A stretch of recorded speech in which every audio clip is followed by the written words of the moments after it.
Hello friends, मैं अनुराधा सिंह और स्वागत है आपका मेरे चैनल पे। आज हम लोग लगाने जा रहे हैं जो एक्सरसाइज हमारी 1.3 है, इसके क्वेश्चंस। इससे पहले इसके सारे एग्जांपल्स सॉल्व कर चुके हैं हम लोग। उसकी वीडियो मेरे चैनल पे है, आप लोग वहां से देख सकते हैं। तो सबसे पहले इसका जो पहला क्वेश्चन है उसको पढ़ लेते हैं। क्या दिया गया है? सिद्ध कीजिए कि √5 एक अपरिमेय संख्या है। इसी की तरह से सेम हमने एग्जाम्पल नंबर 9 लगाया था, जिसमें यहाँ पे √3 दिया हुआ था। अगर आपने एग्जाम्पल्स नहीं देखे हैं तो देख लीजिएगा, क्योंकि जो ये क्वेश्चन है सेम एग्जाम्पल नंबर 9 की तरह है। ये क्वेश्चन जो है हमारा एग्जाम्पल नंबर 10 की तरह है, बस यहाँ पे माइनस था। और ये जो क्वेश्चंस है ये सब हमारे मैच करते हैं एग्जाम्पल नंबर 9, 10, 11 सबसे। ठीक है, तो उस वीडियो को जरूर देख लीजिएगा, उससे आपको काफी अच्छा समझ में आ जाएगा। लगाते हैं क्वेश्चन नंबर 1। इसको मैंने क्या किया है, पहले से ही लिख लिया है। मैंने वहां भी बताया था आप लोगों को कि जब भी इस तरह क्वेश्चन आता है तो जो दिया होगा ये अपरिमेय, इसका उल्टा मान लेते हैं हम सवाल में अपने। तो हम लोग क्या मानेंगे कि माना √5 जो है वो एक परिमेय संख्या है। ठीक है, तो मैं यहाँ पे लिख दे रही हूँ माना। इसका हम लोग सॉल्यूशन कर रहे हैं। माना √5 जो हमारा है एक क्या है, एक अपरिमेय संख्या है। एक अपरिमेय संख्या है। अगर ये अपरिमेय, सॉरी परिमेय लिखना था। √5 जो हमारा है वो एक परिमेय संख्या है। ठीक है, अपरिमेय क्वेश्चन तो पहले से लिखा हुआ है।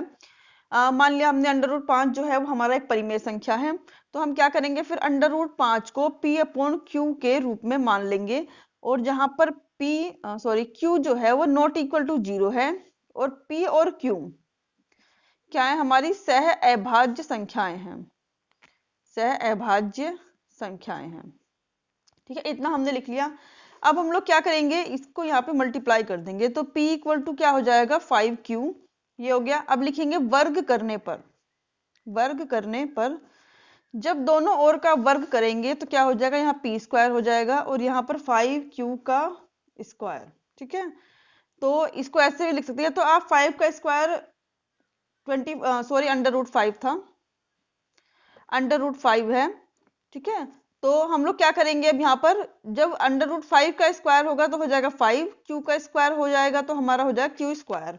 यहाँ से मैं q की वैल्यू निकाल ले रही हूँ। q² बराबर हो जाएगा p²/5। और इसको जो है हम अपनी इक्वेशन नंबर 1 मान लेते हैं। ठीक है, इक्वेशन नंबर 1 हमने मान लिया इसे।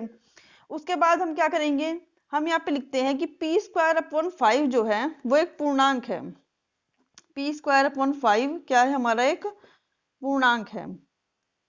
ठीक है, अगर p²/5 एक पूर्णांक है तो जो p² है वो क्या होगा, 5 से भाज्य होगा। 5 से भाज्य होगा।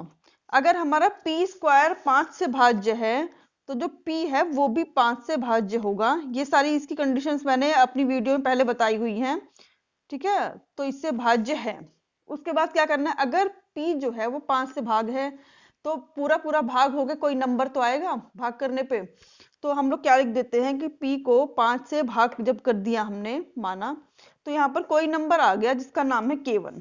ठीक है, अब यहाँ से p इक्वल टू हमारा कितना हो गया, 5k1।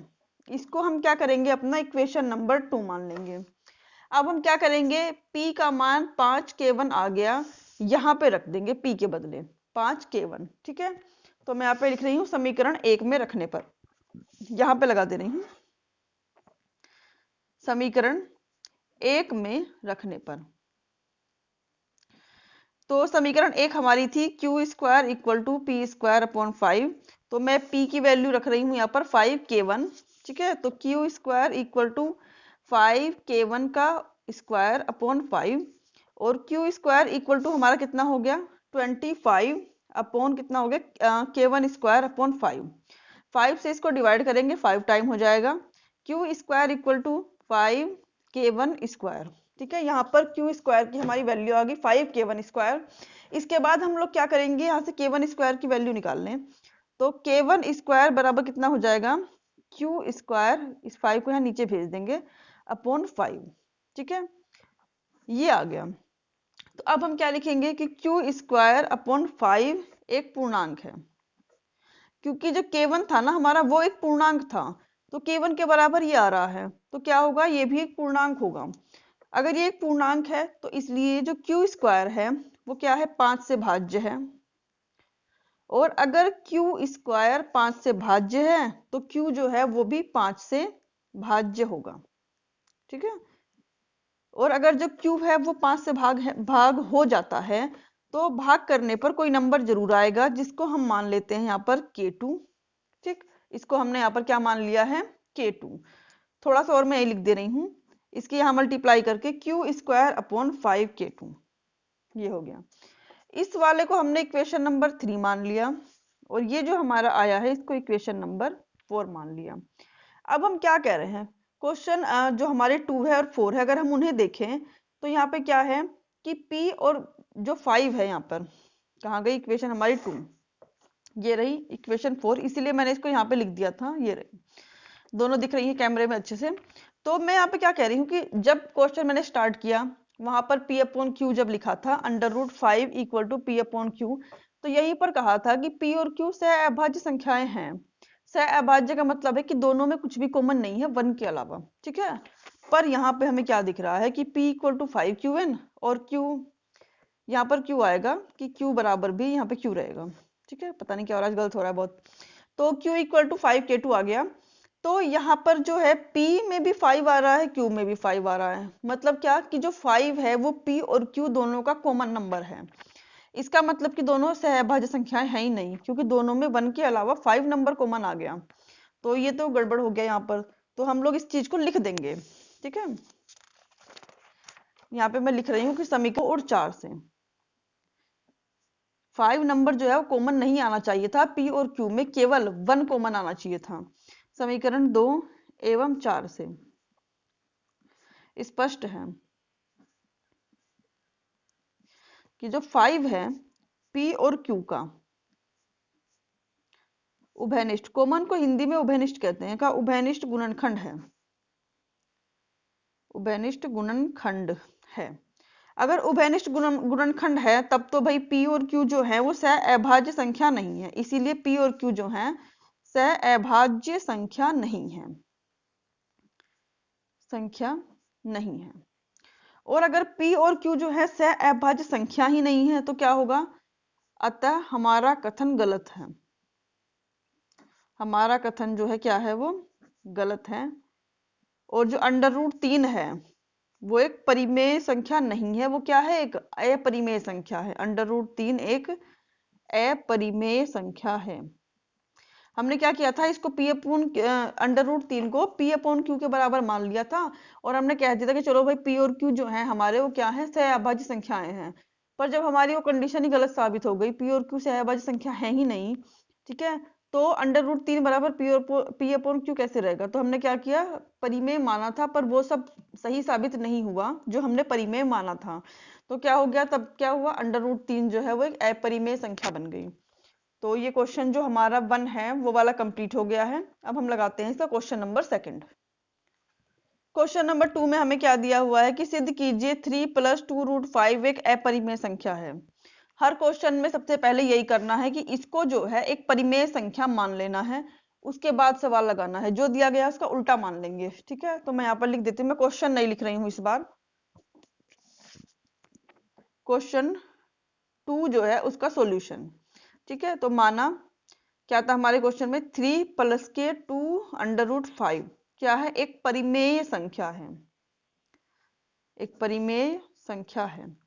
अगर ये एक परिमेय संख्या है तो फिर क्या हो जाएगा, 3 + के 2√5 जो है उसको हम P/Q के रूप में लिख सकते हैं, क्योंकि परिमेय संख्या ही वो होती हैं जिनको हम P/Q के रूप में लिख सकते हैं, जहां पर Q जो है वो 0 के बराबर नहीं है और P और Q जो है वो क्या है, सह अभाज्य संख्याएं हैं। P और Q सह अभाज्य संख्याएं हैं। ठीक है, ये हो गया इतना। अब मैंने क्या बताया था कि जिन चीज को हम पहले प्रूव कर चुके हैं कि √5 √3 जो ये सब परिमेय संख्या अपरिमेय संख्या है, इनको हम एक तरफ ले लेंगे, बाकी सबको एक तरफ, अंडर रूट वाले नंबर एक तरफ, बाकी सब एक तरफ। तो क्या करेंगे, सबसे पहले 3 को ही भेज लो इधर, तो ये हो जाएगा 2√5 equal to P upon Q -3। इसके अपोन में हम 1 मान के एलसीएम ले लेंगे, ये हो गया P -3Q अपॉन Q। ठीक है, अब हमें तो केवल अंडर रूट वाले नंबर चाहिए ना, तो हम क्या करेंगे, इस 2 को भी यहाँ से हटाएंगे, 2 कहाँ जाएगा, यहाँ अपोन में, तो अंडर रूट 5 इक्वल टू हमारा क्या हो जाएगा, पी माइनस के 3q अपॉन 2q। अब हम क्या लिखेंगे यहाँ पर, इसको हम अपना इक्वेशन नंबर 1 मान ले रहे हैं, क्योंकि फिर इन्हीं का नाम लिख के तो हम बताएंगे कि हमारी कंडीशन जो है वो गलत साबित हो चुकी है। तो मैं लिखती हूँ यहाँ कि p और q एक पूर्णांक है, चूंकि p और q एक पूर्णांक है। अब आप लोग कहेंगे p और q सहअभाज्य संख्याएं थी, सहअभाज्य संख्याएं पूर्णांक भी होती हैं, ठीक है। p और q एक पूर्णांक है, ये मैं इससे पहले बता चुकी हूँ, p और q एक पूर्णांक है। अतः क्या होगा कि p माइनस के 3q अपॉन 2q एक परिमेय संख्या होगी। इसमें एक लाइन थोड़ी सी कट हो गई है, मैं बता रही हूँ, उससे पहले मैंने एग्जांपल्स में लगाया था उसको कि p माइनस 3q जो है वो भी एक पूर्णांक होगा, क्योंकि किन्हीं भी दो पूर्णांकों को जोड़ने, घटाने और गुणा करने पर तो पूर्णांक प्राप्त होते हैं, पर जब उनको डिवाइड करते हैं तो वो परिमेय संख्या जरूर बनती है, चाहे पूर्णांक बने चाहे ना बने, ठीक है। तो इसीलिए जब यहाँ डिवाइड वाली बात आई कि p minus 3q upon 2q ये क्या है, एक परिमेय संख्या है। पर हमने क्या माना था, हमने तो यहाँ पे इसको अंडर रूट 5 के बराबर माना हुआ है, और अंडर रूट 5 हमारा क्या है, वो एक अपरिमेय संख्या है, ठीक है। तो हम लोग क्या करेंगे कि लिख देते हैं, इस चीज को भी लिख दे रही हूँ, लेकिन समीकरण 1 से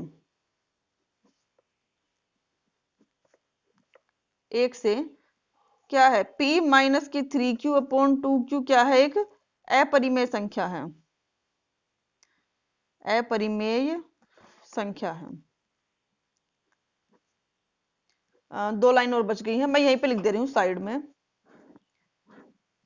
अगर समीकरण 1 की बात करें तो उससे हम देख रहे हैं कि ये एक अपरिमेय संख्या आ रहा है, तो इसके क्या लिखेंगे हम कि यह कथन जो है हमारे पूर्व कथन का विरोधाभास है। नेक्स्ट पेज पे लिख दे रही हूँ, यह कथन हमारे पूर्व कथन का, पूर्व मतलब पहले वाले, पूर्व कथन का विरोधाभास है। अगर पहले वाले कथन का विरोधाभास है, पहला वाला कथन हमारा एक गलत साबित हो गया, तो क्या होगा, 3 प्लस के 2 रूट 5 क्या हो जाएगा, एक अपरिमेय संख्या है। तो under root 3 plus two under root 5 क्या हो गया हमारा, एक अपरिमेय संख्या है, एक अपरिमेय संख्या है। तो ये जो है हमारा क्वेश्चन नंबर 2 भी, ये भी कंप्लीट हो गया है। इसके बाद हम लोग क्या करेंगे, अब लगाएंगे क्वेश्चन नंबर जो इसका 3 है उसको। तो थर्ड क्वेश्चन में हमें क्या दिया गया है कि सिद्ध कीजिए कि निम्नलिखित संख्याएं अपरिमेय हैं। नंबर 1 इसका है 1 अपॉन अंडर रूट 2। चलिए लगाते हैं इसको, इसको भी उसी तरह लगाना है। सबसे पहले हम इसको परिमेय मान लेंगे और फिर p अपॉन q के रूप में लिख लेंगे। तो हम 3 का जो हमारा फर्स्ट पार्ट है उसको लगा रहे हैं, 1 अपॉन रूट 2 लिखा है, तो मैं यहाँ पे लिख दे रही हूँ कि माना 1 अपॉन अंडर रूट 3 एक परिमेय संख्या है, एक परिमेय संख्या है। अगर ये एक परिमेय संख्या है तो इसको हम क्या कर सकते हैं, p बटे q के रूप में लिख सकते हैं, जहां पर q जो है वो नॉट इक्वल टू 0 है और p और q जो क्या है वो सहअभाज्य संख्याएं हैं, सहअभाज्य संख्याएं हैं, ठीक है। तो ये इतना हमारा हो गया क्वेश्चन का। अब हमें क्या, अब हम क्या करते हैं कि पहले जो हमारे नंबर्स थे वो इस तरह बटे में नहीं थे, ठीक है। अब की बार जो है बटे में लिखे हुए हैं, तो हम लोग क्या करेंगे, इसका व्युत्क्रम करने पर, व्युत्क्रम मतलब उल्टा करने पर, ठीक है ना। तो इसका उल्टा करेंगे तो क्या हो जाएगा, अंडर रूट 2 अपॉन 1, इसका भी उल्टा करना पड़ेगा, q अपॉन p, इतना हो गया हमारा। उसके बाद हम क्या करते हैं कि जो p और q है वो एक पूर्णांक है, इसीलिए q अपॉन p क्या होगा, वो एक परिमेय संख्या होगी, इसको 1 मान लेते हैं, ठीक है। चूंकि p और q एक पूर्णांक है, एक नहीं ऐसे लिख दो, p और q जो है वो पूर्णांक है, अतः जो q अपन p है एक परिमेय संख्या है। ये बात मैं आपको पहले बता चुकी हूँ कि कैसे परिमेय संख्या है, एक परिमेय संख्या है, ठीक है। परंतु समीकरण 1 से हम क्या है, समीकरण 1 जो है हमारी उसमें क्या है, q अपॉन p बराबर अंडर रूट 2 है, और अंडर रूट 2 अपने आप में एक अपरिमेय संख्या है। लिख देंगे यहाँ पर परंतु समीकरण 1 से,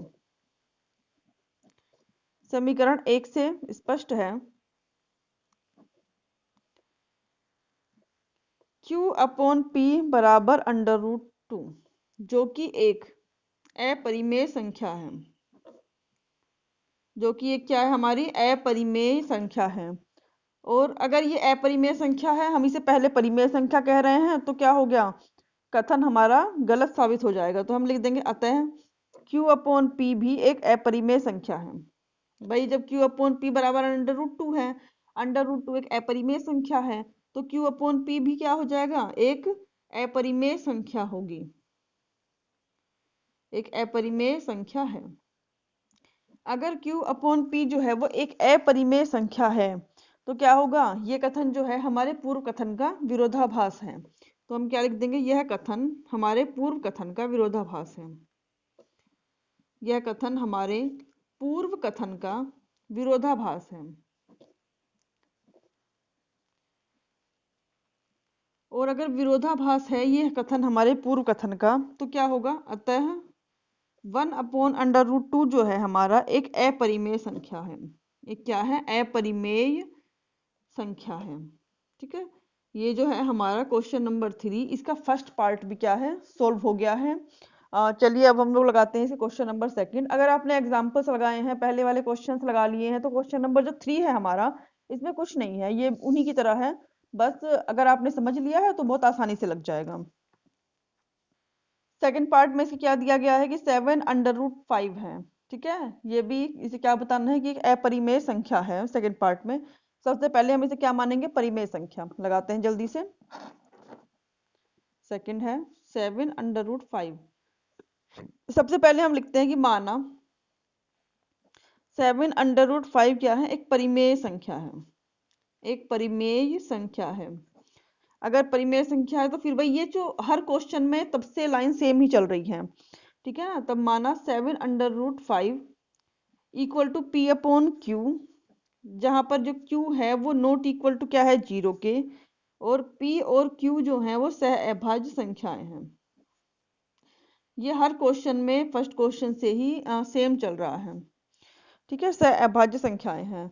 तो यहाँ पे मैंने क्या कहा था कि अंडर रूट वालों को एक तरफ और बिना अंडर रूट वालों को एक तरफ करके लिखेंगे। तो अंडर रूट 5 इक्वल टू क्या हो गया, P upon under root 5 equal to P upon 7 को यहाँ नीचे भेज देंगे, P अपॉन 7 Q। ठीक है, इतना हो गया हमारा। अब हमें इसके बाद क्या करना है, इसके बाद कुछ नहीं, यहाँ पे लिख देंगे कि P अपॉन Q जो है, मतलब P और Q सबसे पहले लिखते हैं, चूंकि P और Q क्या है, पूर्णांक है, P और Q पूर्णांक है, तो अतः P अपॉन 7Q क्या हो जाएगा, एक परिमेय संख्या होगी, क्योंकि दो पूर्णांकों का डिवाइड जो है वो क्या होगा, परिमेय संख्या होगी, एक परिमेय संख्या होगी। ठीक है, परंतु इसको हम समीकरण नंबर 1 मानना भूल के समीकरण 1 नंबर मान लेते हैं इसको। परंतु क्या है, समीकरण 1 से क्या है, P अपॉन जो 7Q है वो तो अंडर रूट 5 के बराबर आ रहा है, और अंडर रूट 5 क्या है, हमारी एक अपरिमेय संख्या, जो कि एक अपरिमेय संख्या है। एग्जाम में भी आपको ऐसे लिखना पड़ेगा, जो कि एक अपरिमेय संख्या है। तो हम क्या लिखेंगे, अतः यह कथन हमारे पूर्व कथन का क्या है, विरोधाभास है। अतः यह कथन हमारे पूर्व कथन का विरोधाभास है, हमारे पूर्व कथन का विरोधाभास है। अगर विरोधाभास है तो इसका मतलब कि हमारा जो पूर्व हमने कथन माना था वो गलत है, मतलब कि 7 अंडर रूट 5 एक परिमेय संख्या नहीं है। इसीलिए 7 अंडर रूट 5 क्या है, एक अपरिमेय संख्या है, एक अपरिमेय संख्या है। ठीक है, तो ये जो है हमारा इस क्वेश्चन का सेकंड पार्ट था, ये भी हमारा सॉल्व हो गया। अब इसमें बचा है इसका थर्ड पार्ट, थर्ड क्वेश्चन का 6 प्लस के अंडर रूट 2। इसकी तरह हमने एग्जाम्पल लगाया था। ठीक है, एग्जाम्पल नंबर 10, उसमें यहाँ पे माइनस था और थोड़े से नंबर चेंज थे बस। चलिए लगाते हैं, इसमें भी सेम वही करेंगे। सबसे पहले 6 प्लस अंडर रूट 2 जो है इसको हम एक परिमेय संख्या मानेंगे। तो जो थर्ड पार्ट है हमारा वो है 6 प्लस के अंडर रूट 2। मैं यहाँ पे लिख दे रही हूँ कि माना 6 प्लस अंडर रूट 2 एक परिमेय संख्या है, और हर क्वेश्चन में हमें ये चीज तो सेम ही लिखनी है, एक परिमेय संख्या है। अगर ये परिमेय संख्या है तो हम इसको क्या कर सकते हैं, P अपॉन Q के इक्वल लिख सकते हैं, जहां पर Q जो है वो नॉट इक्वल टू 0 है, और P और Q P और Q जो है हमारी सह अभाज्य संख्याएं हैं। P और Q हमारी क्या है? सह अभाज्य संख्याएं हैं। ठीक है, इतना लिख लिया। फिर मैंने कहा था कि अंडर रूट वालों को एक तरफ, बिना अंडर रूट वालों को एक तरफ, तो अंडर रूट 2 यहीं रहेगा। P अपॉन Q 6 को यहाँ पे लाके माइनस में कर देंगे, तो इससे क्या हो जाएगा? अंडर रूट 2 इक्वल टू यहाँ पे 1 मान लेंगे। Q एलसीएम P माइनस के 6Q, इतना हो गया। ठीक है, अब हम क्या लिखेंगे इस पे? जैसे कि हमने पिछले क्वेश्चंस में लिखा था कि P और Q एक पूर्णांक है, इक्वेशन नंबर 1 मान लेते हैं, नहीं फिर भूल जाएंगे इसको। तो मैं यहाँ पे लिख दे रही हूँ कि P और Q एक पूर्णांक है। P और Q एक पूर्णांक है। अगर P और Q एक पूर्णांक है तो P माइनस के 6Q अपॉन Q क्या है? एक परिमेय संख्या है, एक परिमेय संख्या है। और ये तो हो गई परिमेय संख्या, परंतु हमने कि समीकरण 1 में क्या किया हुआ है? हमने समीकरण 1 में इसको अंडर रूट 2 के बराबर लिखा हुआ है, और अंडर रूट 2 हमारी क्या है? एक अपरिमेय संख्या है। तो यहाँ पे लिख दे रहे हैं परंतु समीकरण 1 से, परंतु समीकरण 1 से कि P माइनस के 6Q अपॉन Q बराबर अंडर रूट 2 है, अंडर रूट 2 जो कि एक अपरिमेय संख्या है, जो कि एक क्या है? अपरिमेय संख्या है, जो कि एक अपरिमेय संख्या है।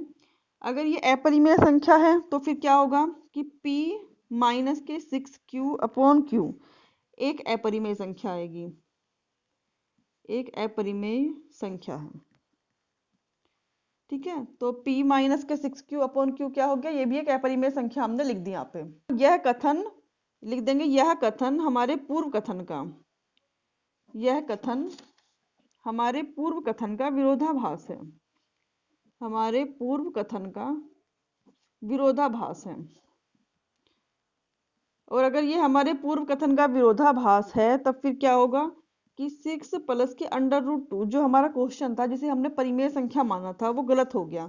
तो अब 6 प्लस अंडर रूट 2 क्या हो गया? हमारा एक अपरिमेय संख्या है, एक अपरिमेय संख्या है।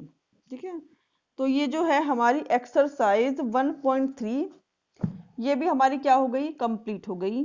तो इसके साथ ही ये वीडियो भी हमारा कंप्लीट हो गया है। अब इससे आगे के जो क्वेश्चंस हैं उनको हम नेक्स्ट वीडियो में लगाएंगे। तो मेरे चैनल को लाइक, शेयर एंड सब्सक्राइब करना मत भूलिएगा।